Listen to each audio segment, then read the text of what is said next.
Gram सभा रामडीह के सभी समस्त ग्रामवासियों से मेरा विनम्र निवेदन है। हमारे बड़े भैया माननीय श्री सर्वदानंद जी प्रधान पद के प्रत्याशी हैं और इनका चुनाव चिन्ह कैमरा। जी हाँ दोस्तों, कैमरा पे अपना वोट देके, अपना बहुमूल्य वोट देके भारी से भारी मतों से विजयी बनाएं। मंगिला आशीष चाची छू के चरनिया,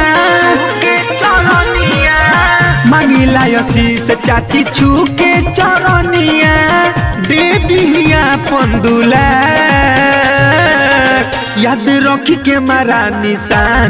ए चाची हो भैया के बनाई प्रधान, याद रखी के मारा निशान। ए चाची हो भैया के बनाई प्रधान।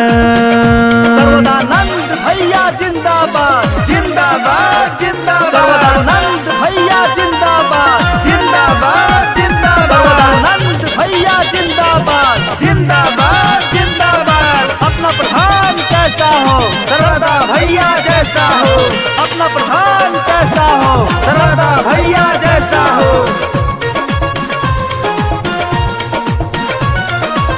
कैमरा चुनाव चिन्ह हउए निशानवा, एही पर भैया अपन दिह मत दनवा, दिह मत दनवा, दिह मत दनवा। कैमरा चुनाव चिन्ह हउए निशानवा, एही पर भैया अपन दिह मत दनवा। केहुओ के बोली औरी झाता में ना आई हो, सब कस कही बार बार याद रखी के मारा निशान। ए चाची हो भैया के बनाई प्रधान, याद रखी के मारा निशान। ए चाची हो भैया के बनाई प्रधान। सर्वदानंद भैया जिंदाबाद जिंदाबाद जिंदाबाद। सर्वदानंद भैया जिंदाबाद जिंदाबाद जिंदाबाद। सर्वदानंद भैया जिंदाबाद जिंदाबाद जिंदाबाद। अपना प्रधान कैसा हो सर्वदा भैया जैसा हो, अपना प्रधान कैसा हो सर्वदा भैया जैसा हो।